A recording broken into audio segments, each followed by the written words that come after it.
Effective communication is to transfer the idea in your head in a telling, interesting, and effective manner into the heads of your listeners. Our own great Emerson said, "If you have something to say, you will be given the power to say it." You have a subject, a picture in your mind, and you want to transfer it step by step, as a building is moved from your mind to the minds of others. If you can do that with real interest, humor, in a relaxed and friendly manner, you're a big success. The subject of this message is to learn to speak with strength and effectiveness. Trim your speech of all irrelevancies, all discontinuities, all cliches. Never please as long as you live every day, and last but not least or without further ado, clean your talk so that it stands lean and muscular with no excess baggage. When I have an important speech to make, I write it out first, every word and phrase. If there are awkward locations and there are many words that work fine in print that are difficult to work with in a speech, look for pompous, effective speech and cut it out or reword it in a less formal, friendlier form. Take your subject and your speech seriously, just as you do your work.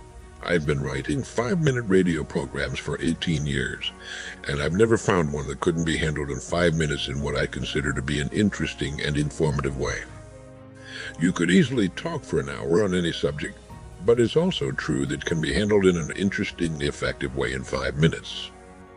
If you can't think of anything to talk about, arbitrarily pick anything you see and write a 5-minute talk about it. Take any word that represents a concept such as love, honesty, justice, law, truth, honor, integrity, brotherhood. You can certainly write an interesting 5-minute talk about any one of them. If you own a set of encyclopedias, every word in your dictionary can be the subject of a most interesting speech, as can the alphabet. Nervousness comes from being unsure of our subject and our ability to effectively deliver it. After reading your speech over a few times, a few notes on a card will provide all the keys you need to keep on course and end on time. Pausing and hesitation are normal in everyday conversation. You should speak just as you would to one person, with no affectations, no stentorianness, no phony gestures. I believe everyone suffers from nervousness before a speech, the degree of it depending upon the makeup of the audience one needs to face. I feel that's a good thing. We get up for the speech and we work hard at doing a good job. I find it helps me a great deal if I can develop a kind of love for the audience before I begin to talk. Our humanity is our membership card, and we can develop a feeling of liking, of being glad we're there at that moment. And I believe that feeling is transmitted to the audience if it's good, if it's warm and positive and contains the feeling of love or liking or brotherhood.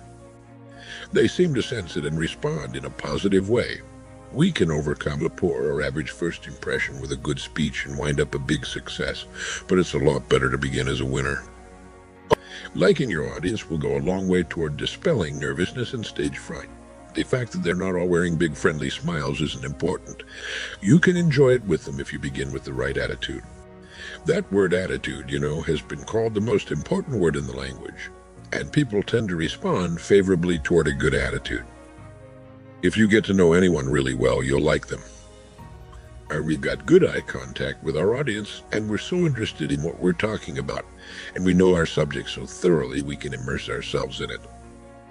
Before you make a speech, think about the group you're going to speak to. You can still make a valuable contribution in an excellent and much appreciated speech, but stay humble. Remember that other people are great in their ways too, and keep a healthy respect for the people you're addressing. Roger said that none of us is smart enough to remember all he knows. We need to remember that success in one field doesn't qualify us as experts or grant us omniscience in other fields. It's simply a matter of sticking with what you know, but you're really qualified to talk about many times. I've received letters and calls from people telling me they want to become speakers. They don't have a subject in which they're deeply involved and interested, and I don't think we need more speakers. We need more informed and dedicated people. We should stretch them if possible, but never make the mistake of assuming they aren't as smart as we are. It offends them deeply, and they quickly recognize that you've underestimated them. They're a lot smarter than you think. Never underestimate their brains nor their ability to grasp what you're talking about. Some time back, we went through a 2-page letter just for fun, and by cutting only the superfluous words, reduced it to a 1-page letter consisting of just 3 paragraphs. The new addition was fast, lean, and muscular. The experts go on to say that fully 96% of the average person's conversation is negative in nature. And since it's our thinking that determines what happens to us, we literally become what we think about most of the time. We tend to look on the gloomy side of things, to expect the worst rather than the best, and to wear a grim, unhappy expression about 90% of the time. The importance of having a positive and inspiring destination toward which you're directing your life. Dwelling on the negative can only have a negative influence upon our lives. Conversely, the more positive we can think, talk, and act, the brighter, the happier, the more successful our lives will become. I think another important point to insert here is that the idea of reading a book isn't to finish it and lay it aside. Well, that's a good reason for not getting into as big a hurry, and it's also a good reason for reading the book again at some future date. I believe it's impossible to calculate the value of a good library. Coming into the room that contains your books is like coming into a room full of old, wise friends. The most important part of you, your mind, is being fed and nourished and broadened. Its vacant cells are being filled with new knowledge, new memories, and are activating new cells for new information. 6 times 1 equals 6. 1 hour a day, 6 days a week, every week. 1 hour that every human being on earth can find every day out of the supply of 24 each of us is given. If you say you want to write or do anything, then hang it. Do it even if it's only 1 hour a day, 6 days a week. But don't ever pull those twin phony alibis, I don't have enough time or I'm too tired, out of the head. And what are the keys to effectiveness in the world of work? It's your ability to communicate effectively and well. You spend as much as 75% of your time communicating and interacting with other people. There are 2 forms of communication. The first form is the way you talk to yourself and dialogue with yourself and think and plan for yourself. And the other form of communication is the way you interact with others. Wonderful in us how to communicate is a learned skill, and you can get better and better at it by learning what the best communicators do and practicing it until it becomes a regular part of your repertoire. Number 1, there are 3 elements to any conversation. Words only account for 7% of the message. When you talk, people will forget most of what you say, but they will remember the way you said it. B, the tone of voice. The mere tone of your voice accounts for fully 38 of your message. When you want to sound friendly, warm, reassuring, intimate, or caring when you speak, keep your voice in the lower range where the deeper sounds are. Also, remind yourself to slow down. It's very difficult to be close, friendly, warm, or thoughtful when you're speaking too quickly. Tone of voice is important, and that's why we need to give some thought to it, because if we're in a hurry or busy or rushed, sometimes our tone of voice can be clipped or short, and it can be hurtful. C, body language, accounts for fully 55 of your communication. The very best message is a message that is synchronized. The words, the tone of voice, and the body are all synchronized to the message. Very important. That's why when somebody talks to you, it's important you turn toward them and face them directly when you talk to them and listen closely to what they say. Nod and pay attention. There's a great book called His Needs, Her Needs, and They Talk. Her first need is for attention, affection, and respect. Face, eye to eye, heart to heart. And if she gets those needs fulfilled, then everything else will be fine. If she does not get those needs fulfilled, she's going to be unhappy. The only time you're actually with the woman in your world is when you're face to face, giving them attention and listening to them when they talk, giving them affection and respect. Number 2, there are 3 parts of any conversation. The first part of a conversation ethos has to do with the character of the person. A person who has high character can say little and be enormously influential. A person with limited character just doesn't have the same effect. B, pathos is the second part of communication.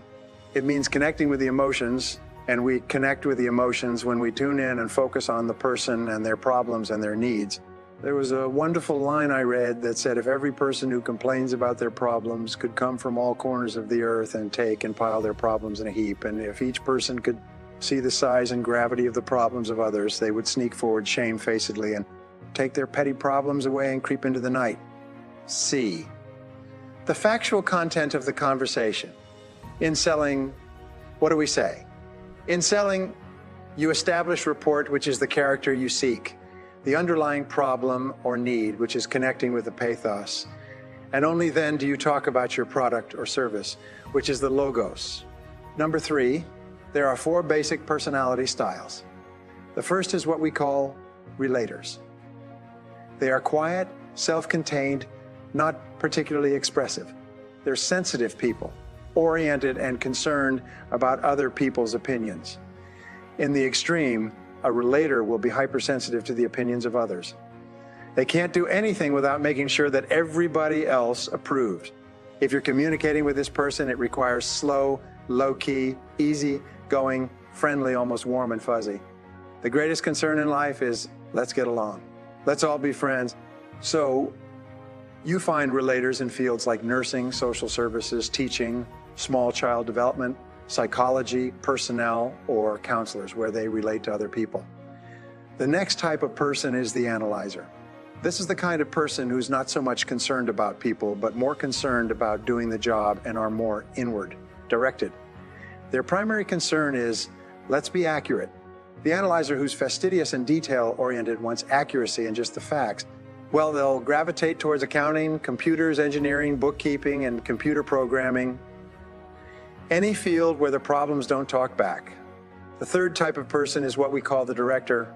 They're most concerned with, let's get results, get to the bottom line, cut to the chase.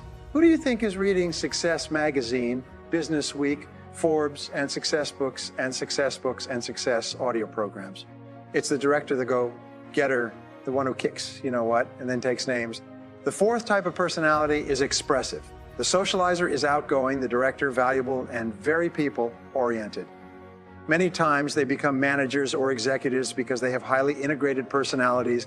They have both a strong focus on people and a very strong focus on achievement and getting things done.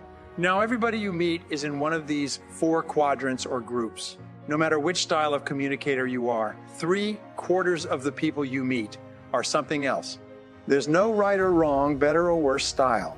Listening to people is to find out which style they are and then to practice personality flexibility so that you can get along with a greater number of different types of people. Whatever style you are, the person you are the most ideal for would be the exact opposite. Nature demands balance in temperament. Nature demands that the opposite person in the relationship or the marriage be temperamentally balanced with you. Number 4 is a balanced dialogue. In the ideal conversation, each person will get a chance to talk and each person will get a chance to listen. And there will be about a 10 to 15% period of easy silences. Easy silence, just comfortable. People are comfortable with silence. Each of us has needs like vitamin and mineral needs to talk. And each of us have needs to listen. However, in some people, they will have 70% of the time they need to talk.